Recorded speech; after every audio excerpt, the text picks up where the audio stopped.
Good evening. Good evening. Thank you all so much for joining us tonight for our fourth night of Cancer Conversations. My name is Latoya Dotson. I am the founder and the director of Pink Savvy Incorporated, a breast cancer organization located in Memphis, Tennessee, where our mission is to celebrate the inner and outer beauty of women that have gone through breast cancer and women that are currently fighting breast cancer. Our goal is actually to walk hand in hand with these women throughout their journeys and after they have actually finished chemotherapy, to connect with one another, to be able to encourage one another as we walk this journey, this breast cancer journey during and after. So tonight, I have two amazing ladies with me tonight, in which one of the things being diagnosed with breast cancer awarded me was the opportunity to meet some amazing ladies. And two of these women that are here tonight, they are actually advocates. They spread the word about, breast cancer advocacy. They actually get out in the community and they are doing the work. They are serving, they are loving on people, and they are doing exactly what it takes to exemplify love within our community. And so I'm going to bring on our very first guest, and her name is Shonda Sabari. Shonda Sabari she is the executive director of Bold and Breastless Incorporated and the president of McFadden Sabari LLC. Shonda is a military wife. She has one son and one daughter. She is very passionate about inspiring and educating children, women, and men that are affected by cancer. October 31st, 2015, Shonda was presented with a proclamation in Meridian, Mississippi, stating that October the 31st is Shonda McFadden Sabari Day in Meridian. Shonda is a member of Delta Sigma Theta Sorority Incorporated. She's also a member of Jack and Jill of America Incorporated. She is a dynamic motivational speaker who is highly sought after. Shonda travels the world sharing her experience with breast cancer to uplift and inspire others.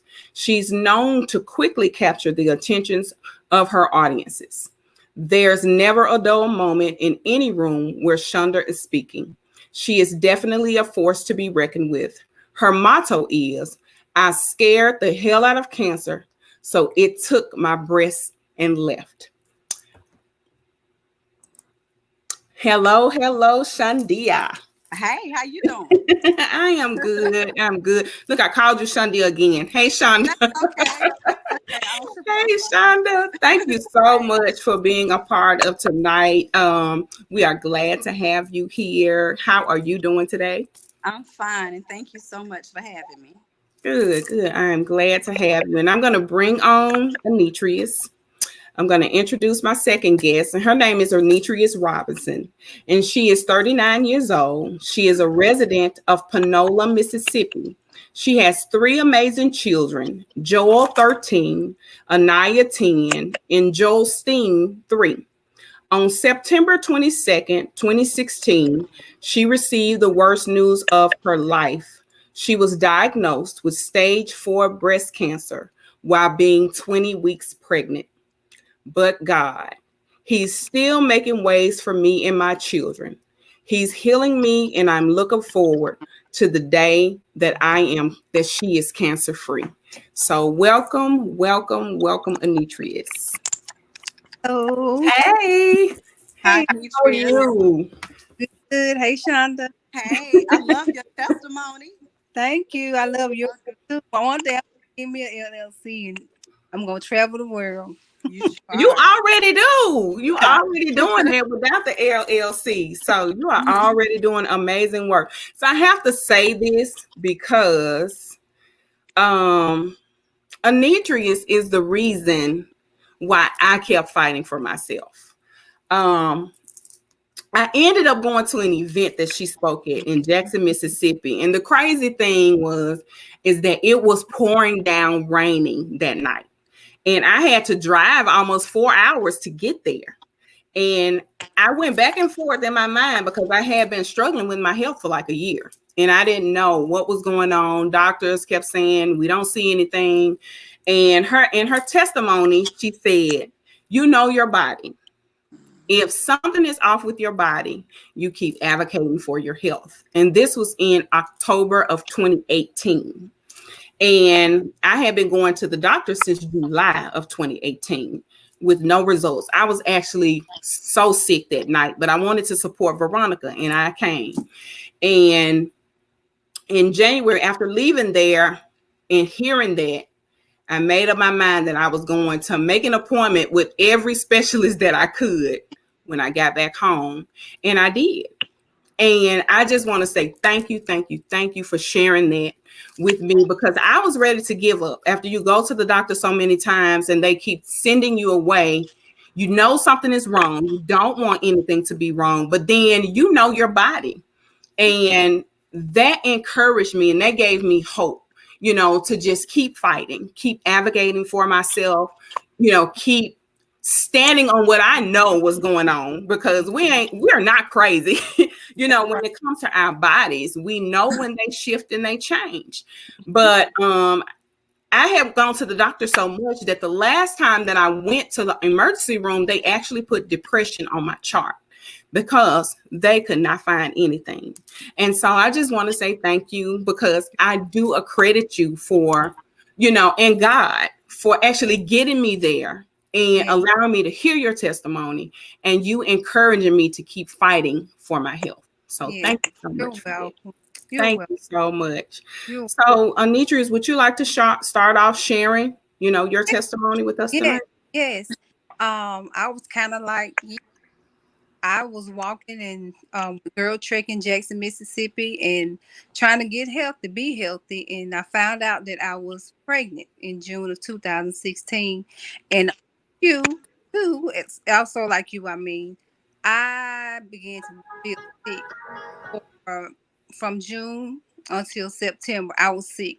I couldn't do anything for myself. I was weak, and I'm thinking because I was pregnant in my late 30s that what was going on. Had no idea that I was going to be diagnosed with breast cancer. Well, I was hospitalized and they ran many tests trying to see what was going on because the baby was fine and the pregnancy was going fine. Well, after running tests, they found I had some lesions on my spine and my liver, and they were trying to figure out where were they coming from. And I had just gone to the OBGYN doctor that August, you know how they do the exam, full exam on you, and she didn't find a lump. Well, after going through many tests at River Oak, they found the liver, the um things on my spine and my liver, and she felt my breast, did another breast exam, and she found a lump. And so they immediately transferred me to UMC. When I got to UMC, the room was full of doctors. I they like it was yesterday. And the first thing they told me was that they wanted me to get rid of my baby. Either get rid of him, terminate my pregnancy, or he could live and I would die, or I would try to have him and both of us would die. Wow. And I thank God that I had a praying family that knew when to call on the name of Jesus. And that's what we did. Yeah. And I was so sick because the calcium level was so high. It was like 17.9 and the norm was 7 or 8. And so they had to, before they even diagnosed me or found out it was cancer, they did a um, calcium treatment on me that they had never used on humans, only on animals, just to get my calcium level, which was on a Friday. And they told me that if I didn't take that treatment, I wouldn't live to see that Monday. Oh, So wow. I did that, and that following week they did about 2 biopsies, and that on September the 22nd, 2016, I was diagnosed with stage 4 metastatic breast cancer. It was everywhere, Wow. and I had to start chemo treatment that day. That was on Thursday. That Friday, I started treatment, and I went home that Saturday, and I had 5 rounds of chemo before I even had my baby. And every time I would have chemo, it felt like I was going in labor because I guess he was like feeling the effects in my body of what the chemo was doing. And it felt like I was going. labor, but he stayed in, and they took him 4 weeks in January 19th, 2017. Thank God I gave birth to a healthy baby boy. He was 5 pounds and 13 ounces. And the doctors had all the odds against him, saying he was gonna be this and he was gonna be that, but he was perfect and Oh, everything to go well. And I was doing good. I started back on my treatments, and then in 2017, of the end of that year, around Thanksgiving, I got a call from my routine scan that the radiologist wanted to see me because I had 10 to 12, 14 lesions on my brain. And when I walked in, he didn't understand how I walked in. He said I should have rolled in on the wheelchair because of all the things that were going on with my brain. But I had to go to 14 round of full brain radiation for 14 days every day, and they wanted to kill them before they got any worse and and kill me. And yeah. so they got that done, and everything was seemed to be going fine. I got back on chemo, and then in January 2019, after a routine scan, time I found this, I was always feeling on my breast. That's why self-examination is very important. But I started feeling on my right breast. I felt something, and I told my mom, I said, something is not right. And I immediately told my nurse, I said, when I come in for my scan, will y'all please look at my right breast because something is not right. And she did. And there it was. When they looked at it, it was something. They did another biopsy, and there it was cancer, but the receptors were kind of different. So they had to end up, giving me the choice of doing the bilateral mastectomy, and I did. And Mhm. February 14th, they declared me cancer free. I didn't have to use any chemo anymore or anything. But the devil always try to find a way, and he got to find a way to get back in. And that May, I found out after doing 6 weeks of right chest wall radiation, I found out that it came back around my liver and my spine, and I Oh, had to end up going back to chemotherapy. So here we are, 2020. I've had 59 chemotherapy. wow. I Wow. had 14 full brain radiation treatments. I've had a right chest wall. I had a bilateral mastectomy. And on top of all of that, I had a 5 pound healthy boy. And I could just say that and I used to cry and cry and cry and just, why me? I'm going to church. My dad's a pastor. I'm trying to treat everybody right. Why me? But I just doing this for some reason. This year is the time where I've had the most invitations to talk to women or share my story, and so it's just all for a purpose. It wasn't for me. It was for to help other women who are battling breast cancer. And so I just thank God for this opportunity. I thank God for you, Shonda. I thank God for you, Latoya, because we are some strong women in God, and I know that He's going to bring us through this battle. He definitely is. Girl, you got me crying. Here's Lord. Because, it's hard. And a lot of people, they don't understand that. And hearing you, have gone through 59 treatments. And, I struggle with the 22. So it's just like, oh my God, I'm 59. so thankful for you. People say, "Well, how many more?" I don't know.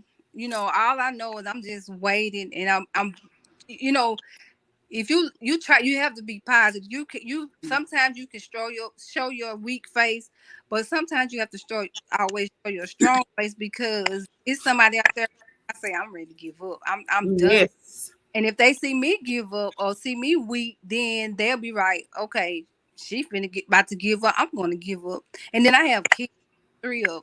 Mm-hmm. They're depending on me to live, and so I don't want to take up all the Shonda's. Oh, no, No, you you're are fine. I'm fine. enjoying You your are testimony, fine. honey. Get it out. I You are fine, honey. Whew. I just thank God for my life, and sometimes I room and go back to that day when I couldn't even brush my own teeth. I had to Mhm. have somebody to aid me to stand up and brush my teeth, and just to see where I am today, it's just amazing. I'm telling you, It is absolutely amazing. It God is. really, really is. It It's truly. absolutely amazing. And I thank God for you. And I just know it was him that pushed me, because when I tell you I sat on my couch, I was so tired and I did not feel well at all. And I sat there and I got on that road and I drove in the pouring. You knew it was pouring raining, but like it was like throwing down raining. It did not let up. And I drove 4 hours to get there. And I know it was all in his plan for me to hear that, because I was tired of I was tired of searching and trying to figure out what was going on with my body. And you testified in October, and I found out in February, and I was diagnosed. And I remember you that night. Yeah. You were having a silver, and you were getting ready The gentleman white wine down. Yeah.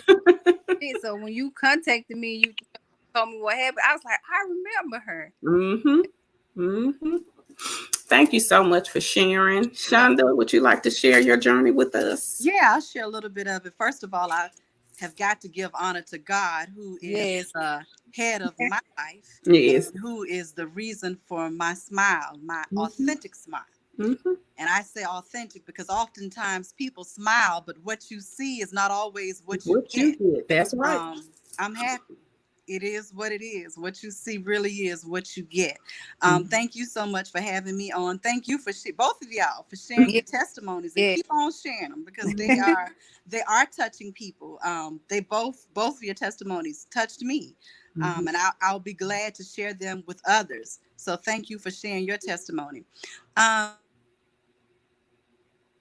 She went out. I think I can't hear you. I don't know what to hear. Okay, there we go. Okay. I'm sorry. Oh no, you're fine. Okay, you can hear me? I can hear you now. Okay.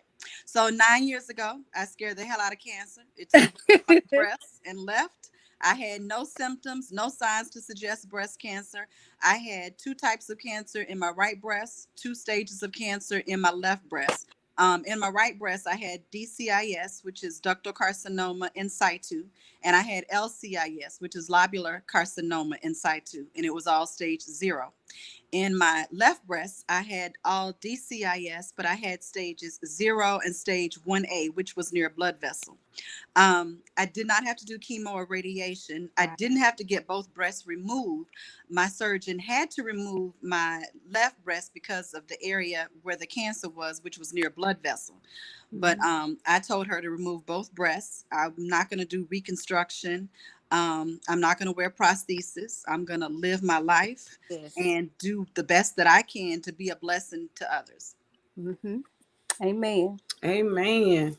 Amen. And y'all should be rocking it too. Yes. She could be rocking it. I promise. I'm like, dang, that girl fine out there.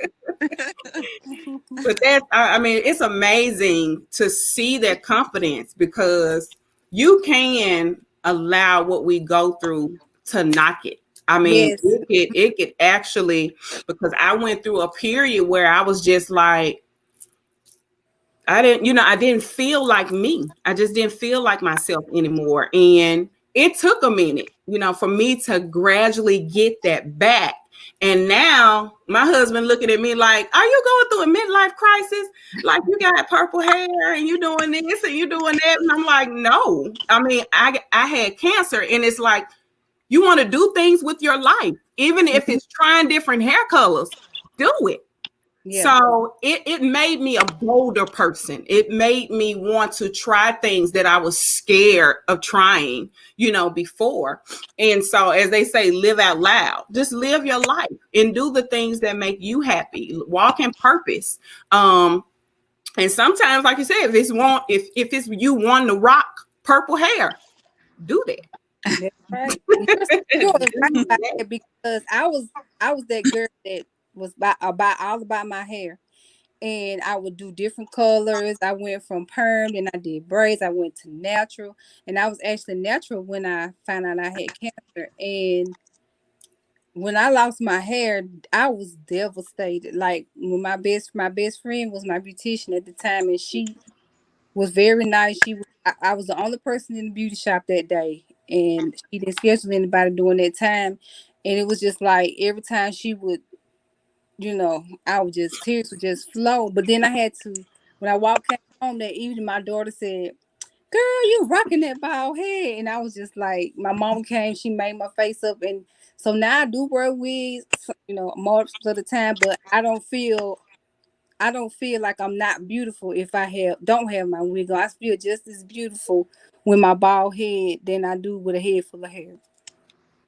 That was the same for me. Like I when I first lost my hair, I tried to wear wigs, but my hot flashes would not let me be great. My wig ended up in the seat next to me.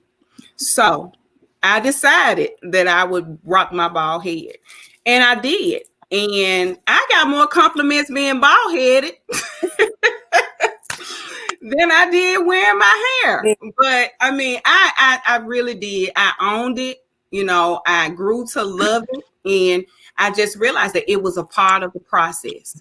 And there are so many changes and things that happen to you in the process. And I just learned to love myself Yep. all over again. Yep. And that was it. All right. I want to ask you both. Um, I ask you first, how did breast cancer change your life, Anitris? Breast cancer taught me, it increased my faith first. It taught me to take every day as your last, because although we do trust in God, there's that flesh and you may be fearful of dying, because at one point it was just like everybody around me was dying, and they were diagnosed with cancer.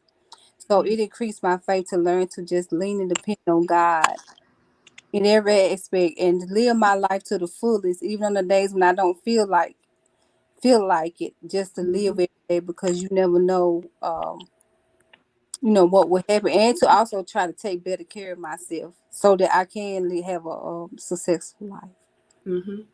And what about you, Shonda? How did, being diagnosed with breast cancer change your life? Like, how did it affect you? Once I realized that I am God's chosen one, it made me want a closer relationship with Him. I'm not perfect. I'm still Yes. climbing Jacob's Mhm. ladder. I'm Mm-hmm. not going to stand on here and say that I'm perfect, but I Right. do have. I have the perfect relationship with him, but I still have some things to work on, like my Mhm. cussing. So, we all have our flaws, Yes, we Yeah, do. but we do. I'm not gonna mistreat nobody. But I'll That's cut somebody right. out though. No, Yeah. but I do need to work on that. But just a closer relationship with God. Yes. So, during this process, did your faith ever take a dive? Did you ever question God in that process of, finding out everything? I I, did. oh, go ahead. I'm sorry. Oh, go ahead. Go ahead. You can go ahead. Go ahead, Oh, Nidris. I did. At first I was good, but when it talked about it being on my brain, I kind of wavered, because your brain controls your whole body. Mm-hmm. So I'm like, this is it. You know, this is it. It's on my brain. When I've heard about people who have brain cancer and they don't make it, and so I did. I'm like, can it be anything else that's gonna go on? But I had a great support system who knew how to pray me back to where I was before that. What about you, Shandi? I didn't question God, but I was scared. And I'm not going to lie and say I wasn't scared. I was scared some, but something inside of me made me think that everything was going to be okay. I didn't know how, but I believed. And my grandma that raised me, she often talked about having faith the size of a Mhm. mustard seed. Mm-hmm. And so I always carry that with me. And I know that because I carried that with me, that's what got me through. That was, that faith that made me know that somehow, some kind of way, it was going to be all right. But I was a little afraid at times. Yeah. I think we would be inhuman if we were not. Mhm. And I used to have to tell people that because We believe in God, like we know who He is, but some people, for some reason, think that you should not have Yep. fear. Mhm. And that would be one of the things that people would tell me, like, but you can't be afraid. You can't be afraid. And I'm like, you don't even know what I'm up against. It's easy to say, but it's different when you're staring really death in the face like Mhm. that. To not be afraid, because everything about cancer is unknown. Yes. And so it's kind of almost impossible to not have any fear at all. Um, if you can go through this process fearless, Mhm. you can wear that cape for real. Yeah. That's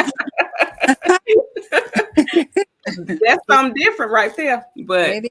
yeah, but it takes having, like you all said, having that faith.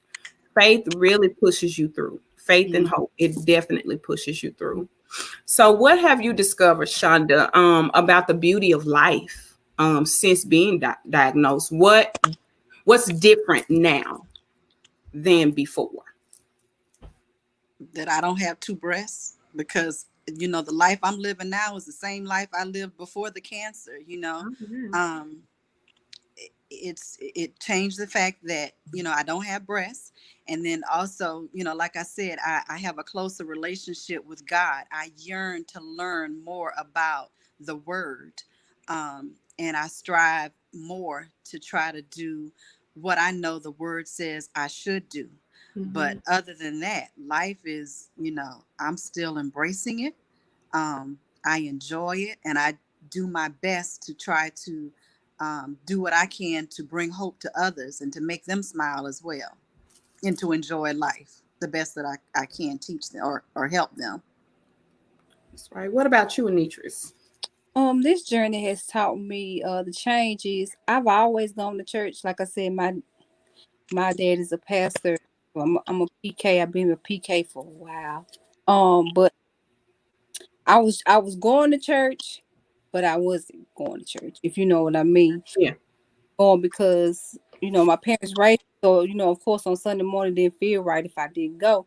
But after that experience of cancer, that scare of cancer, it made me be more intimate when I go to church, or like Shonda said, want that closer relationship with God. Because I knew that if I had that relationship with God, I could get through anything that the Mhm. doctors or the diagnosis that they gave me. I could fight through anything. And it, like I said earlier, it just taught me to grasp life a little bit more. Cause you just never know. It could take a turn. And cancer is a monster. That's what I call it. And it could take a turn at any moment. And I want to be able to, especially my children, to be able to say, my mama had it, but she fought. She didn't give up. So it has allowed me to grasp life a little bit more and have, like she said, have a close relationship with God. So were there any family history with either of you um, for cancer? I had a first cousin. That's it. That was it. What about you, Breast Sean? cancer. Hmm. And I found out on my father's side, because I wasn't raised around my father's side of the family, but I found out that there is a history on that side. And I actually had the BRCA test and was negative, but I still ended up with breast cancer. Yeah, yeah. I didn't have any gene as well, so I didn't either. My grandmother had lung and colon, but as far as breast cancer, it was. okay. How do you take a traumatic experience and turn it into something triumphant for others? Because you both are traveling, speaking. Um, what made you, or I want to say, what pushed you to be bold in that? Because I meet people and they don't want to talk about it at all. Like they don't want to talk about their experience with breast cancer. The one time, and I was getting my eyebrows done, and this is when I was first diagnosed, and the lady tried to connect me with her, and she was just like, I don't talk about that. That was something that happened to me in my life. I'm done with it, and I don't want to share anything about it. So I mean, in it, to each his own. Hmm. But I know what my purpose is. That's probably not her purpose. But then I know fear, people sometimes fear of sharing or talking about that as well. So what pushed you both to continue to share and be lights to other people? Anitris.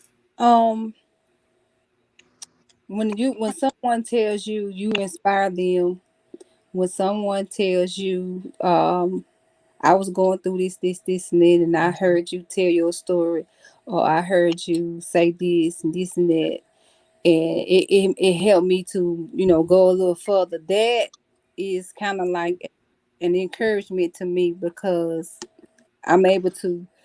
I know the purpose is to help somebody else, like I said earlier. Because if it was meant to take me out, it would have took me out 4 years ago. And so, but I'm still here. So I just people saying that they are encouraged and inspired to keep the faith and not complain when they're going through something. So yeah. What about you, Shonda? Um, Knowing and seeing that sharing my testimony is making a difference. And just like Anitra said, when others say you've helped me get through my journey, Yeah. that right there is confirmation Yes. for me. Because, it's not about me and traveling and going around speaking. It's about them being able to see hope through me. So even though I enjoy what I do, it's never about me. It's about being able to bring a smile to somebody else's face. Yes, I understand that. And that's one thing that drives me as well. But I kind of always been like that. Because I had pink savvy. If you all didn't know, I had pink savvy 5 years before I was ever diagnosed. And so I was already, doing the work, and because I love people and I know that's what God gave me to do. And so when I first got diagnosed, I kind of wanted to stop, because I was like, why? Why is this happening to me? And I'm doing the work. But I didn't want it to be anybody else it happened to, but it was hard. It was really hard trying to figure out, if I was doing the work, why did I need to walk this walk? But now I know, because it taught me so much more about the women that have gone through it, things that they need, emotionally, the things that they go through, mentally and physically. And it humbled me a whole lot more. And I thought I was a humble person, but it took me to a whole nother level of humble, to be able to really, see eye to eye with the women that I help. Yeah. And I can say that in that way, it was a blessing. I don't never call cancer a blessing, but in that way, Yeah. the lessons that I learned from it, it was a blessing.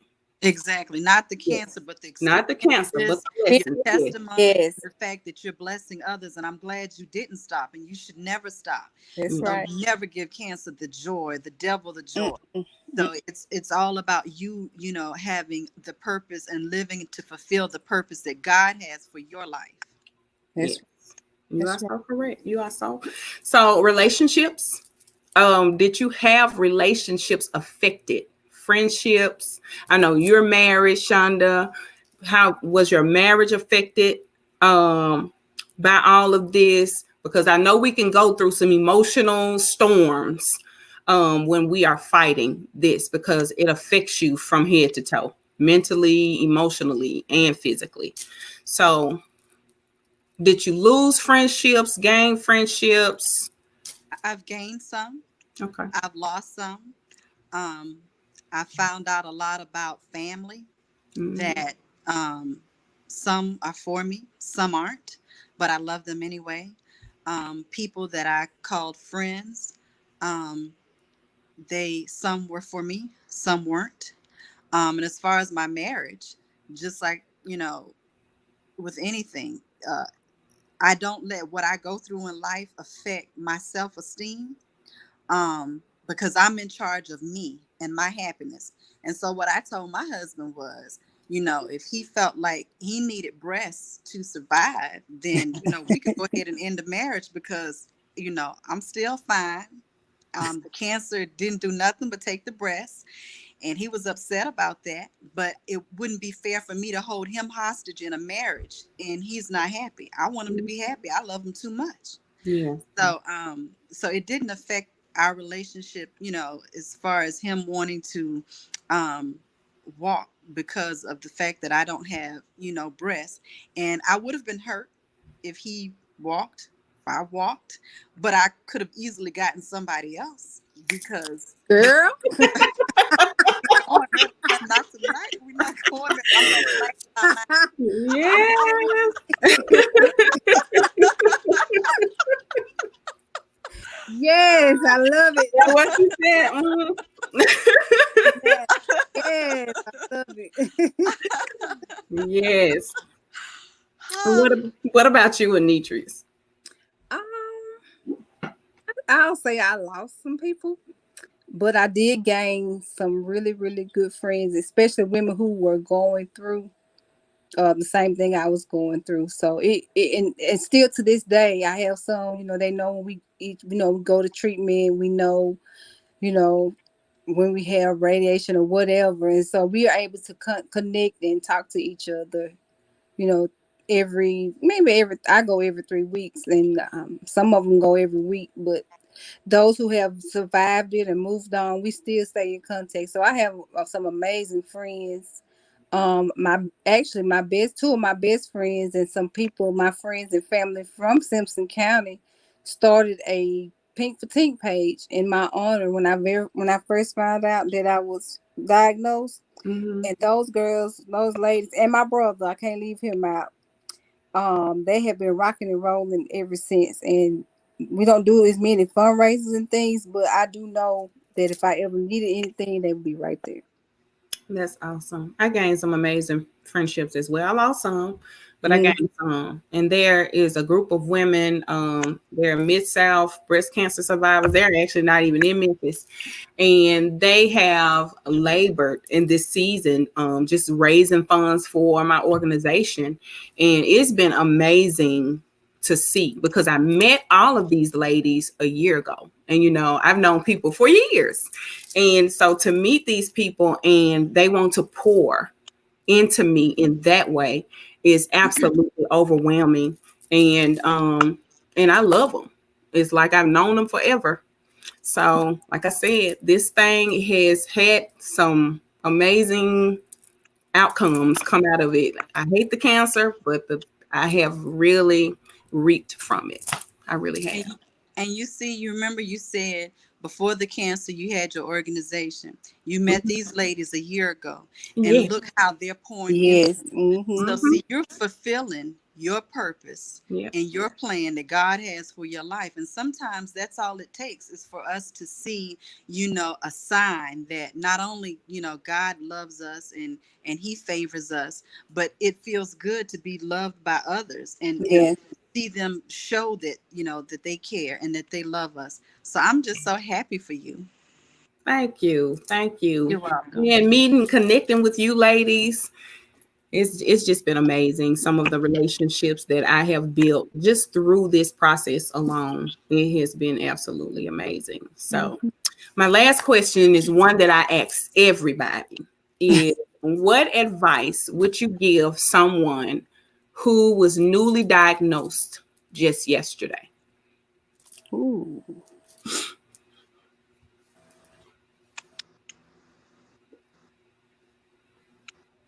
You want to go, Shonda? Um, I say this all the time, when I'm asked this. The very first thing I would say, if you don't have a relationship with God, that's your first. You need to do that first. Because without him, you're not going to be able to make it through this journey. Second, I would say to listen to your body. Make sure you take yourself. Get checkups. Go to your annuals, get your mammograms, whatever it takes. Listen to your body.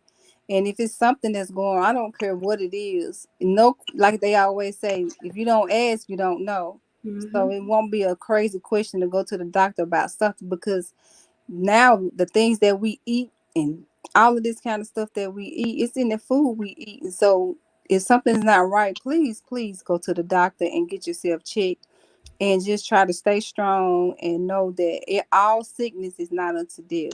You can make it, you can survive. I would say to have faith if you believe in God, because sometimes I get people who they don't believe in God.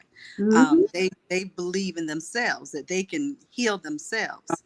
So if that's what they believe, then I just urge them to keep believing in themselves, because I'm not Yeah. here to push religion on anybody. But for those Mhm. who believe in the God that I believe in, all I can say to you is to have faith, trust in Him, ask your doctors questions, write down everything that comes to your head so you don't forget when you get in there with your doctors. Um, Talk to the people that mean the most to you and tell them how much they mean to you, and their presence in your life means to you. So that way they can have some support, because just like you need support, the people that Yeah, love you the most, they They need need it support too. as well. Yes. that's right. Yes. They definitely do. I would always check on my parents, Mm, because they would come with me to my appointments, and I would text them all the time and be like, "How are y'all doing?" And they would yeah, always say, like, we all right. We just worried about you. But you can see the worry sometimes, and you can see the stress. That all of that weight carries because I'm their daughter. yeah, And you have to watch me go through that process. I'm sure was a lot on their minds and their hearts. yeah, And then they're, 69 and 70. So yeah, it was a lot of strain and stress on their bodies as well, because they traveled 2 hours there and back every yeah, week to come to treatment with me. So I know it was a lot. And um, caregivers, they need the yeah. same amount of love, I feel, as people that are going through it That's right. needs as well, because it weighs heavy on them. So I because my parents are in their 60s also, and they had to take on a lot. I actually moved in with my parents when I had treatment, and I had my three kids. Including a newborn. So yeah, they need care too. My mom, she got to where she didn't want to go anywhere. Leave me at home. And so yeah, I'll always pray for my parents because I knew that they had a task on hand. so I wanted to ask you, how is your baby doing? Like, how is he? Is he active, up, getting everything? Girl,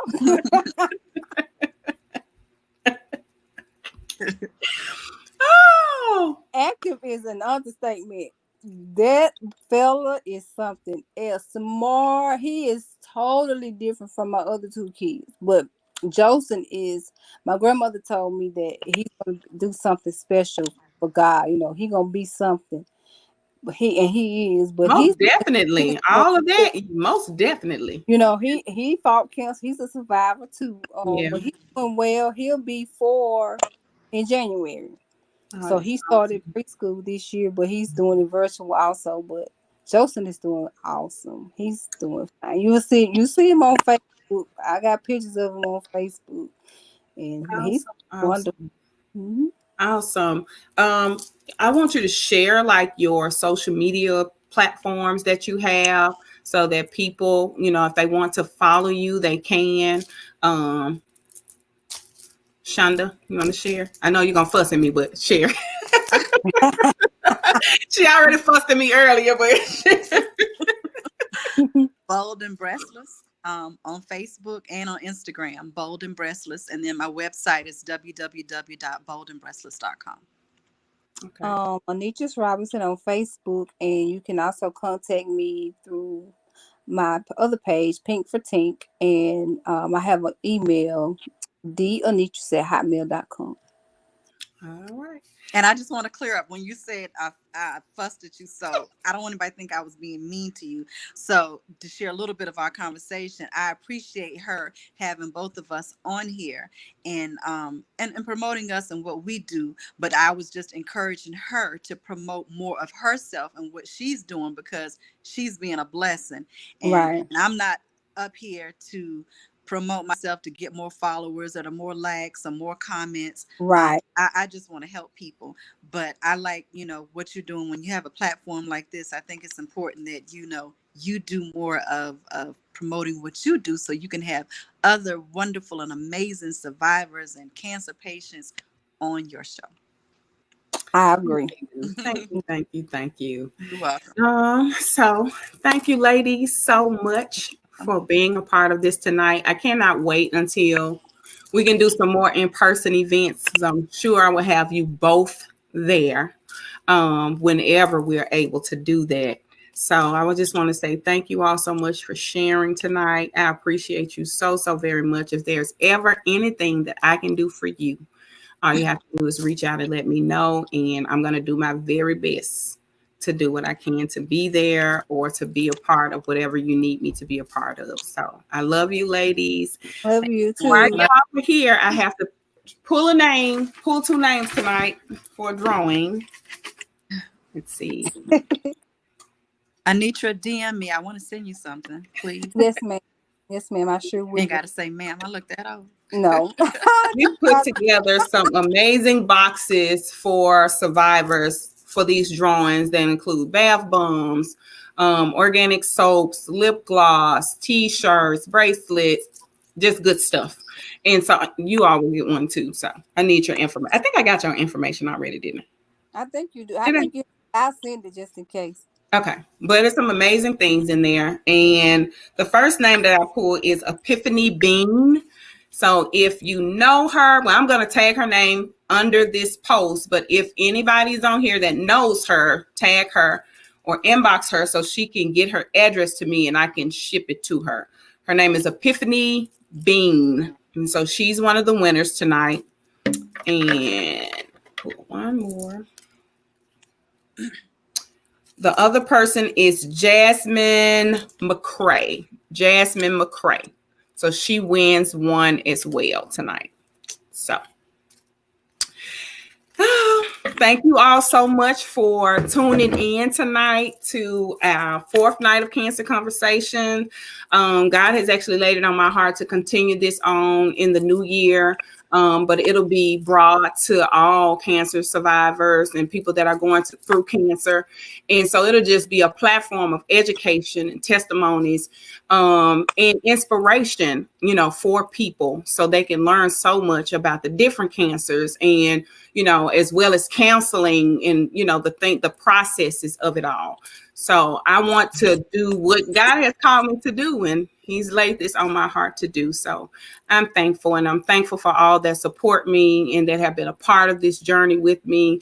I love you all, and I hope you tune in next Monday for our last cancer conversation for the month of October.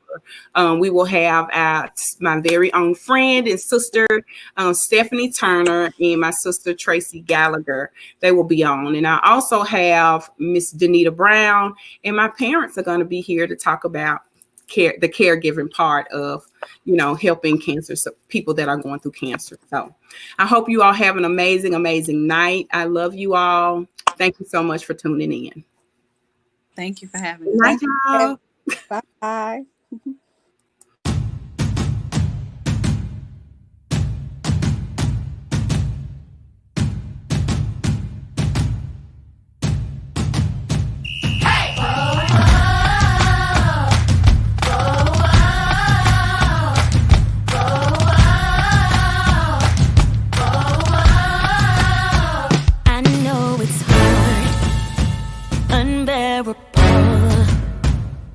How you feel? I traveled this same road, and all you want is someone to hear your bleeding heart overflowing with